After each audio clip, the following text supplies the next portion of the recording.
Hello दोस्तों, कैसे हो आप लोग। मेरा नाम है गुरु और मैं आपके सामने पेश करने जा रहा हूँ फ्लूइड मैकेनिक्स से कुछ बेहतरीन क्वेश्चन। जैसा कि आपने फ्रंट पेज देख लिया है, ये हम पहले अब कुछ वीडियोस में अपने इससे पहले वाली वीडियोस में बात कर चुके हैं। अब आज हम बात करेंगे यहाँ से, ठीक है। तो आप बने रहिए और मज़ेदार तरीके से पढ़ते हैं कुछ बेहतरीन क्वेश्चन जहाँ लोगों को अक्सर दिक्कत होती है। तो ये है हमारा आज का पहला क्वेश्चन। इसमें लिखा है कि मैच लिस्ट वन में रियोलॉजिकल इक्वेशंस लिखे हैं, लिस्ट टू में टाइप्स ऑफ फ्लूइड कौन कौन से हैं वो हमें बताना है। And select the correct answer using the code given below the list. Okay, तो अब बात करते हैं कि ये चीज़ें होती क्या हैं। तो मैं आपके सामने एक डायग्राम बनाना चाहता हूँ। ये है diagram to represent the fluids. ये होता है डायलेटेंट ना होकर ये सूडो प्लास्टिक होता है, उसके नीचे वाला होता है डायलेटेंट। ऊपर वाला सही है, ये थिक्सोटॉपिक, ये है रियोपैक्टिक। इससे पहले मैं थोड़ा सा प्रोसीड करूँ, थोड़ा सा इसे अच्छे से ब्रीफिंग देने के लिए मैं आपको एक चीज़ दिखाना चाहूँगा। ये ऐसा है, आप ये देख पा रहे होगे। इसमें क्या है, पहले हम बात करते हैं डायलेटेंट की। डायलेटेंट है ये, मैं आपको पहले ही बता चुका हूं कि टाउ इज इक्वल टू होता है A D U upon D Y whole power N plus B. अब यहां पर क्या होता है, इन तीनों केसेस के लिए डायलेटेंट, स्यूडोप्लास्टिक और न्यूटोनियन फ्लूइड्स के लिए बी की वैल्यू होती है 0। ये और ये बी की वैल्यू 0। ये इसका स्लोप जो देख रहे हो, स्लोप इंक्रीज हो रहा है, स्लोप इंक्रीज हो रहा है। एन तो एन इंक्रीज हो रहा है, एन ग्रेटर देन 1 और विस्कोसिटी भी इंक्रीज हो रही है। अब ये टाइम, इसमें टाइम का नहीं होता, ठीक है। लेकिन जब इसमें हम डिफॉर्मेशन दे रहे होते हैं, ठीक है, या D U upon D Y, हम इसका रेट ऑफ डिफॉर्मेशन जो दे रहे होते हैं या स्ट्रेन दे रहे होते हैं, तो इसमें विस्कोसिटी इसकी इंक्रीज करने लगती है। जैसे हमने स्टार्च देखा या शुगर इन वाटर सॉल्यूशन देख रहा है। लेकिन अगर यहीं सीडोप्लास्टिक देख रहे हैं, सीडोप्लास्टिक में क्या होगा कि आप स्लोप देख रहे हो, स्लोप डिक्रीज हो रही है, तो एन की वैल्यू लेस देन 1 हो गई। और ये भी गलत लिखा है, ठीक है। और स्यूडोप्लास्टिक में क्या होता है, एग्जाम्पल देखो ब्लड और मिल्क। अगर हम इसे ज़्यादा स्टायर करें ब्लड को और मिल्क को, तो वो हमेशा पतला हो जाता है, ठीक है, पतला हो जाता है। फिर बिंगम प्लास्टिक देखते हैं। बिंगम प्लास्टिक क्या होता है, जैसे टूथपेस्ट, जेल, इस तरह की जो चीज़ें रहती हैं वो बिंगम प्लास्टिक के अंदर आती हैं। तो इसमें देखो बी की वैल्यू, यहाँ पर हमें टाउ नॉट भी दिख रहा है, एन इज इक्वल टू 1 दिख रहा है, ये जेल वगैरह आ गया, ठीक है। और B is not is equal to 0, तो यहाँ पर बी की वैल्यू क्या हो जाती है, टाउ नॉट समथिंग, ठीक है। और ये हमारा जनरल इक्वेशन रहेगा हमेशा। और फिर न्यूटोनियन फ्लूइड आप जान रहे हो। तो अब हम बात करते हैं इस क्वेश्चन को लेके बात करते हैं। तो पहला वाला एन इज इक्वल टू 1 देखे, और यहाँ पर कोई भी हमारा इनिशियल शेयर स्ट्रेस नहीं है, तो ये एग्जैक्टली 3 पे आ जाएगा, ठीक है। यहाँ पर n लेस देन 1, जब स्लोप कम हो रही है, स्लोप किस में कम हो रही थी, ऊपर से नीचे जब जा रहे थे ऐसे, तो ये जा रही थी किस में, जब हम जा रहे थे स्यूडोप्लास्टिक में, तो ये हो जाएगा स्यूडोप्लास्टिक। ओके, देन यहाँ देखते हैं, ये स्लोप इंक्रीज हो रही है, मतलब इस तरह जा रहा है, मतलब ये वाला स्लोप इंक्रीज हो रही थी, ये वाला, तो डायलेटेंट आ गया। लेकिन यहाँ देखो शियर स्ट्रेस आ गया, एक इनिशियल जो शियर स्ट्रेस लगती है वो आ गई, तो वो किसके लिए आ गई, बिंगम प्लास्टिक, क्योंकि n इज इक्वल टू 1 है। तो ये आपका क्वेश्चन सॉल्व हो गया। इसमें फिर आप देख लीजिएगा, शायद सी आंसर होगा, तो आप इसे चूज कर लीजिए। मैंने आपको हर एक ऑप्शन से रिलेट कर दिया चीजें, ठीक। Now moving to our next question, ये हो गया क्वेश्चन नंबर 20। इसमें है कि लिस्ट 1 में क्या लिखा है, फ्लोज ओवर और इनसाइड द सिस्टम्स, ठीक है। और लिस्ट 2 में लिखा है टाइप ऑफ फ्लो। अब हमें सेलेक्ट करना है कि कौन किस में अप्रोप्रिएट बैठता है। अभी फ्लो ओवर अ स्फीयर, तो देखिए ये चीज़ आपको थोड़ा सा विजुअलाइज करनी पड़ेगी। अगर यहाँ पर कोई स्फीयर है और यहाँ पर फ्लो हो रहा है, तो देखो ऐसे जाएगा, यहाँ पर आएगा तो ये ऐसे जाएगा, और ये इसके ऊपर से भी जाएगा, ठीक है। तो ये इस तरह के फ्लो को बोलते हैं एसिमेट्रिक फ्लो, ठीक है। लेकिन अगर हम बी ऑप्शन दे, ठीक है, तो इसका हमें पता चल गया, flow over a sphere is asymmetric flow, तो ये हमने ए का सॉल्व कर दिया। देन बी की बात करते हैं, flow over a long circular cylinder, कोई सर्कुलर सिलेंडर है, ठीक है ना, लेकिन फ्लो हो रहा है ऊपर से।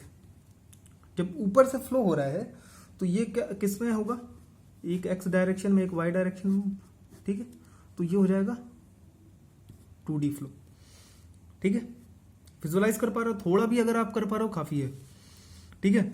फ्लो इन पाइप बेंड, अभी पाइप बेंड में देखते हैं। अगर पाइप बेंड है एक ये, और यहां पर जब हमें वर्टेक्स मिलके ऐसे जाता है तो ये पूरा जो सर्कुलेशन हो रहा होता है ये होता है 3 डायमेंशनल में, पाइप बेंड में। अभी 4 देखें, fully developed flow in a pipe at a constant flow rate. अभी कोई पतला सा पाइप और फुली डेवलप्ड फ्लो चल रहा है, ठीक, फुली डेवलप्ड फ्लो, तो वो कब होता है 1 डायमेंशन में। पता चल गया ये तीनों तरह के फ्लो। अब आप इसमें जो भी आंसर हो आप चूज कर लेना। तो ये क्वेश्चन चल रहा है 1.22। अब इसमें है कंसीडर द फॉलोइंग स्टेटमेंट। पहला पॉइंट है viscosity, second is surface tension, third is capillarity and fourth is vapour pressure. आपको इन सारे पॉइंट्स को की डेफिनेशन तैयार होनी चाहिए, इसका बेसिक कॉन्सेप्ट क्या होता है ये भी पता होना चाहिए, ठीक है। अगर आपको नहीं आता तो आप कमेंट करिए, मैं इसे एक्सप्लेन कर दूंगा पार्टिकुलरली, या फिर आप कोई भी बेसिक यूट्यूब में लेक्चर दे सकते हो, ये ईजी कॉन्सेप्ट है।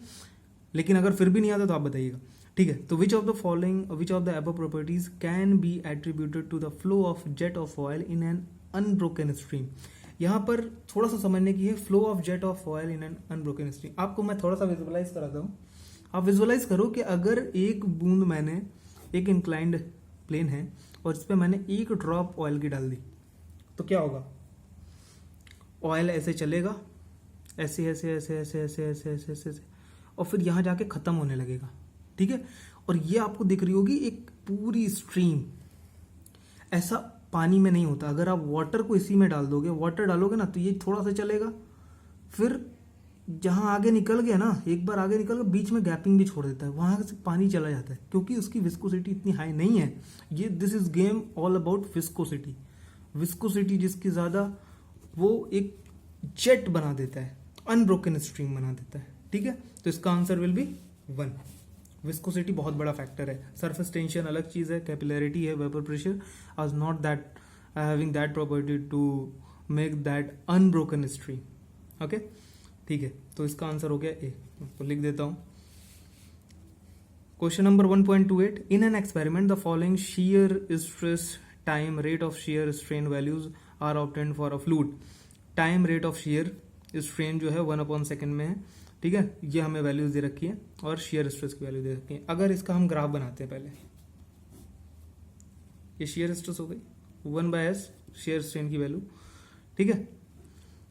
हमने पहले 0 पे 0, तो एक चीज तो क्लियर हो गई, क्या, कि वो नॉन न्यूटोनियन फ्लूइड में जो है ना, ये एक तो न्यूटोनियन हो गया, एक इसमें से, इन्हीं तीनों में से कोई होगा। कोई भी हमारा इनिशियल शेयर स्ट्रेस तो नहीं दिया ना, क्योंकि 0 वैल्यू आ गई हमारे, 0 और 0 वैल्यू यहीं से स्टार्ट हो रहा है। जब इनिशियली ग्राफ स्टार्ट हो रहा है तो मतलब यहीं से ही कुछ हो रही होगी। ये आइदर ये डायलेटेंट, आइदर स्यूडोप्लास्टिक, और ये न्यूटोनियन फ्लूइड, ठीक।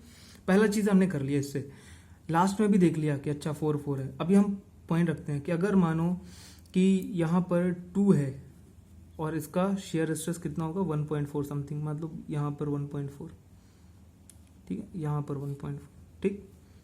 अजम कर रहा हूं अभी 3 2.6, तो 2.6 समथिंग, यहाँ 4 पे 4, मतलब कहीं यहाँ।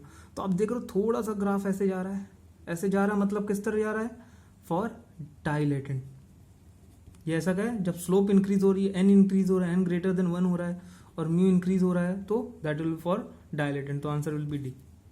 हो सकता है आपको थोड़ा सा भी समझ में आया हो, वो मेरे लिए काफी है, ठीक है। जो चीज अगर आपने चीजें पढ़ी हैं और आप इस चीज को रिलेट कर पा रहे हो, मेरा यहाँ मेन पर्पज है कि आप क्वेश्चन में जो थोड़ा सा हम लोग मिस करते हैं, वो जो माइन्यूट पॉइंट हम मिस कर देते हैं समझने में, मेरा मकसद ये है कि आप उस चीज को टच कर पाओ, महसूस कर पाओ एटलीस्ट मेरे थोड़ा सा एक्सप्लेनेशन से। अगर आपका पूरा बेसिक खराब है तो फिर उसके लिए आप अच्छे एक टीचर से रेफर करो, कोचिंग सेंटर रेफर करो, अच्छी स्टैंडर्ड बुक्स पढ़ो, उसके बाद देन इसी चीज को देखो, ठीक है। मैं यहाँ पर आपको कोई कॉन्सेप्ट नहीं बता रहा हूँ, मैं बता रहा हूँ कि क्वेश्चन में क्या मिस आउट रहता है जब आप सॉल्व कर रहे होते हो। वो छोटा सा पॉइंट हम क्यों भूल जाते हैं और फिर हम रिलेट नहीं कर पाते चीज़ों को।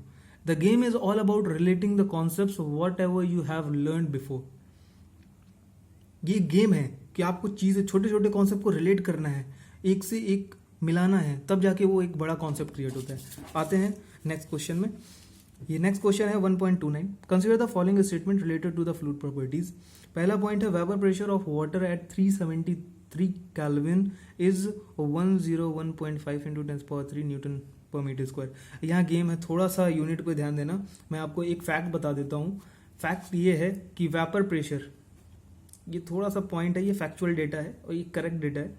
वेपर प्रेशर जो होता है 100 डिग्री सेल्सियस में, वो होता है 1 बार फॉर वाटर।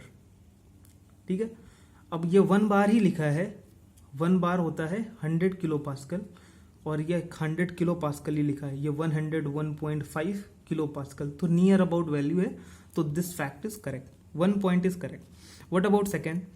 2 में मेंशन क्या कर रहा है कि capillary height in centimetre for water in contact with a glass tube and air.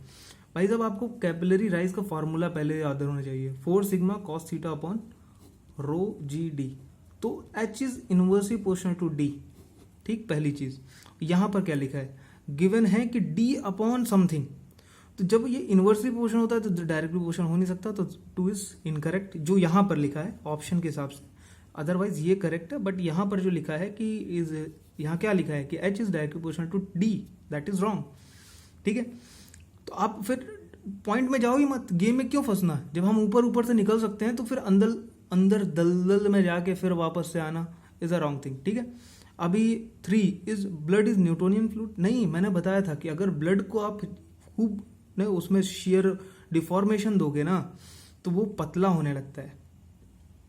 ठीक है, तो पतला होने लगता है मतलब क्या होता है, उसकी विस्कोसिटी क्या हो रही है, डिक्रीज हो रही है। और जब आप डिफॉर्म कर रहे हो उसे ना, तो वो कैसा फ्लूइड हुआ, वो हुआ स्यूडोप्लास्ट। समझ गए? देख रहे हो, इस तरह ग्राफ बनेगा, इस तरह ग्राफ बनेगा ओरिजिन से, तो ये भी गलत है, तो इसका answer will B 1 A, 1 only, क्योंकि वेपर प्रेशर वाला स्टेटमेंट सही था। ठीक, आइए अगले क्वेश्चन में चलते हैं। अगला क्वेश्चन है, next question is 1.35। What is a capillary rise in a narrow 2 dimensional slit of width W। पहले देख लेते हैं कैपिलरी राइज का, हमने पहले भी पिछले भी टाइम पे फॉर्मूला देखा। लेकिन व्हाट अबाउट अगर 2 स्लिट अगर हो, स्लिट मतलब एक ऐसी स्लिट होंगी, ठीक, इस तरह की 2 स्लिट होंगी, इनके बीच में फ्लूइड भर देंगे। ठीक है, जिस तरह ये एक ऐसी पतली सी बन जाएगी, इसके बीच में हम फ्लूइड भर देंगे। ठीक है, अब इसकी एक हाइट हो जाएगी, इसकी एक विड्थ होगी ना, ये ऐसे कुछ दिखेगा, ऐसे ही दिखेगा जैसे कैपिलरी ट्यूब हम बनाते हैं, लेकिन ये इस तरह में होगा। समझ रहे हो? थोड़ा सा विजुअलाइज कर पा रहे हो थोड़ा सा? अब यहाँ पर हम फ्लूइड भर देंगे, ये पूरा एकदम लॉन्ग डिस्टेंस में पूरा फ्लूइड होगा ये पूरा। ठीक, इसकी एक हाइट होगी, इसकी एक विड्थ होगी, यही विड्थ दिया है डायमेंशनल स्लिट। ठीक है, अब इसको क्या आगे थोड़ा सा पढ़ लोगे ना तो चीज़ें समझ में आ जाएंगी कि half of that of a capillary tube of diameter W। अब इसमें बोल रहा है कि अगर ये स्लिट है और अगर हम ये एक कैपिलरी ट्यूब ले रहे हैं, इसे मान लो कैपिलरी ट्यूब है, ये स्लिट है, चलो इसे भी आप मान लो ये भी स्लिट ही है। ठीक है, अभी कैपिलरी ट्यूब में बना देता हूँ। ठीक है, ये जो डायमीटर थी ये W है, इसकी भी समथिंग कुछ हाइट है। अब बोल रहा है कि कैपिलरी राइज मतलब ये एक, इसका H1 मानो, इसका S2 मानो, तो H1 और S2 का क्या रिलेशन होगा अगर विड्थ हमारी सेम है, अलग अलग मतलब विड्थ सेम है। तो देखो इसके लिए जो कैपिलरी हाइट का फॉर्मूला होता है H1 इज इक्वल होता है 2 सिग्मा अपॉन रो जी W। वहाँ वो 4 sigma cos theta upon rho G D होता है, यहाँ पर W होता है, और यहाँ पर S2 क्या हो जाएगा, 4 सिग्मा रो जी डी आता था, तो D की जगह W। तो अब हम H1 अपॉन S2 कर देते हैं, H1 अपॉन S2 करेंगे तो क्या आ जाएगा 2, बाकी सब कैंसिल हो जाएगा, ये सब कैंसिल हो जाएगा, 2/4 विल बी 1/2। मतलब क्या हुआ कि हमें किसका निकालना था, H1 का निकालना था, तो H1 विल बी H2/2। मतलब H1 जो कि capillary rise of in a narrow 2 dimensional slit of width W will be half of capillary tube of diameter W। So answer will be A. समझ आया? कुछ भी आया, थोड़ा सा आया, काफी है मेरे लिए। ठीक है, आप दोबारा देखोगे चीजें समझ में आ जाएंगी। ठीक, नेक्स्ट हम क्वेश्चन देखते हैं। टाइम ज़्यादा जा रहा है। 39 क्वेश्चन है, कंसीडर द फॉलोइंग स्टेटमेंट। पहला क्वेश्चन है, पहला पॉइंट है कि a small bubble of one fluid emerged in another fluid has a spherical shape. अब मैं थोड़ा सा एक आपको क्लू देता हूं। अगर आपने पानी में एक बूंद तेल डाला तो भी वो स्फेरिकली दिख रहा होता है ना। स्मॉल बबल, वो बबल जैसा भी अगर वो कहीं बबल ही बनता है ना तो वो भी दूसरे फ्लूइड में जाएगा तो स्फेरिकल शेप में ही दिखता है। तो दिस पॉइंट इज करेक्ट, ये फैक्ट लिखा है, ठीक है। सेकेंड पॉइंट देखते हैं। The droplet of a fluid move upward or downward in another fluid due to unbalance between gravitational and buoyant force and it's again the fact कि gravitation force लग रहा होता है और एक बायन फोर्स लग रहा होता है, एफ बी लग रहा होता है और एक एफ जी लग रहा होता है, जिसके कारण से ड्रॉपलेट जो होती है फ्लूइड की किसी भी दूसरे फ्लूइड में अप डाउन मोशन शो कर रही होती है, ठीक है, ऊपर नीचे जा रही होती है। तो ये भी एक दूसरा भी पॉइंट करेक्ट है। थर्ड पॉइंट देखते हैं कि ड्रॉपलेट ऑफ बबल, एक बबल का ड्रॉपलेट अगर देख ले हैं attach to a solid surface, अगर कोई सॉलिड सरफेस है उसमें कोई बबल बना है, रिमेन स्टेशनरी मतलब वो बना रहेगा, स्टेशनरी रुका नहीं मतलब बना रहेगा, वो बबल क्रिएटेड ही रहेगा in a gravitational field if the surface tension exceed the buoyant force. And it's again the fact कि अगर सरफेस टेंशन हमारा इंक्रीज रहेगा तो बबल हमारा काफी देर तक हमेशा रहता है। कई बार आप देखोगे कोई बबल जो रहता है सोप बबल, वो काफी देर तक उड़ता रहता है अगर आपने वो कुछ फूकने वाला गेम खेला हो, ठीक है। वो क्यों होता है? जब उसमें सरफेस टेंशन ज्यादा रहती है तब तक वो, और जहां सरफेस टेंशन की जो थिकनेस कम हुई और वो जो सरफेस टेंशन कम हुआ उस सरफेस के लिए, उस बबल के लिए, तो वो ब्लास्ट कर जाता है, ठीक है। तो ये भी third point is also correct कि बायन फोर्स से अगर सरफेस टेंशन ज्यादा है तो वो स्टेशनरी पोजिशन में बना रहेगा, ठीक है। फोर्थ पॉइंट देखते हैं कि surface tension of a bubble is proportional to its radius. अब सरफेस टेंशन होता क्या है? फोर्स पर यूनिट लेंथ, ठीक हो गया। आपने देखा होगा कि डेल्टा पी बबल के लिए जो प्रेशर होता है 4 सिग्मा अपॉन डी या 8 सिग्मा अपॉन डी समथिंग, इस तरह के सारे फॉर्मूलेज हैं। ये तुम्हारे हो जाता है किसमें? ये वाटर ड्रॉपलेट के लिए, ये तुम्हारा सोप बबल के लिए, ये बबल के लिए हो जाता है। तो बबल का ही हम ले लेते हैं, delta P is equal to 8 sigma upon D. तो sigma is directly proportional to D, अगर आप कंक्लूड कर पा रहे हो, ठीक। तो is directly proportional to R also no, ठीक है। तो पहला पॉइंट तो क्लियर है। लेकिन बायन फोर्स देखें तो बायन फोर्स क्या होता है? F B is equal to rho G V, volume of the body emerged in a fluid, volume of the body emerged in a fluid, ठीक है। ये स्फीयर जिसकी रेडियस होगी, और ये वॉल्यूम क्या होता है? वॉल्यूम उसका direct proportional to R cube ही होता है। तो F B will be direct proportional to R cube only, no, ये direct proportional to R cube ही होगा। समझ पा रहे हो बात को? मैं थोड़ा सा लिखने में थोड़ा सा इधर उधर हो जाता है, बट मेरी बात जो है उस चीज को थोड़ा सा पकड़ने की कोशिश करो। मेरा मेन मकसद वही है, ठीक है। यहाँ आपको मैं कुछ अपनी राइटिंग वगैरह कुछ नहीं दिखाने वाला, ठीक है। तो ये यहाँ पर फोर्थ पॉइंट भी करेक्ट है कि सरफेस टेंशन जो होता है प्रोपोर्शनल होता है रेडियस के, और बायन फोर्स जो होता है वो क्यूब ऑफ रेडियस होता है, ठीक है। तो सारे पॉइंट सही हैं, तो इसका answer will be A option, ठीक। सो अब लंबा हो रहा है ज़्यादा वीडियो, तो मैं रेस्ट ऑफ द क्वेश्चंस, कुछ क्वेश्चंस और बचे हैं, अगर मैं बात करूं वो भी बहुत अच्छे क्वेश्चन है, कुछ 2-3 पेज बाकी हैं। तो ये सारे थ्योरेटिकल सेक्शन है, मैं आप लोगों को बता देना चाहूँगा, ये सारे थ्योरेटिकल क्वेश्चंस हैं जो कि अक्सर डाउट में रहते हैं। हम लोग इंग्लिश में थोड़ा सा लूज हो जाते हैं कई बार, और वो चीज़ें नहीं हम मैच कर पाते, रिलेट नहीं कर पाते, कोरिलेशन हमें थोड़ा सा छूट जाता है, जिसके कारण हमें चीज़ें आंसर मिस आउट हो जाते हैं। तो इसलिए मैं इन क्वेश्चन को पहले लिया हूँ, और इसके बाद मैं इस चैप्टर से रिलेटेड फ्लूइड प्रॉपर्टी, जो आप देख सकते हो प्रीवियस ईयर पेपर्स, आप इसके बाद जो लगाओगे ना, you can touch 85% of the questions without any issue, क्योंकि मैंने जो थोड़े से भी इशू वाले क्वेश्चन थे ना वहां पर यहाँ पर डिस्कस कर रहा हूँ, और आप किस तरह उस चीज को समझ पा रहे हो, कोरिलेट किस तरह करना क्वेश्चन से सॉल्यूशन को, वो क्वेश्चन क्या कह रहा है और सॉल्यूशन हम किस तरह स्टार्ट करेंगे या क्या सोचेंगे इससे पहले। I was talking about these things over here. मे भी आप चीज़ों को समझ पा रहे होंगे। अगर आपको अच्छा लगता है देन आप इसमें सपोर्ट करें, लाइक करें, ठीक है। और मैं आपको ये वीडियो अपलोड करता हूँ, फिर हम नेक्स्ट वीडियो पे थोड़े से न्यूमेरिकल पार्ट भी देखेंगे, लेकिन थ्योरेटिकल सेक्शन थोड़ा सा बाकी रह गया है, अच्छे क्वेश्चन है वो भी, तो मैं सोच रहा हूँ वो भी आपको डिलीवर कर पाऊँ, ठीक है। थैंक यू सो मच, आपने अपना टाइम दिया। Okay, see you, bye.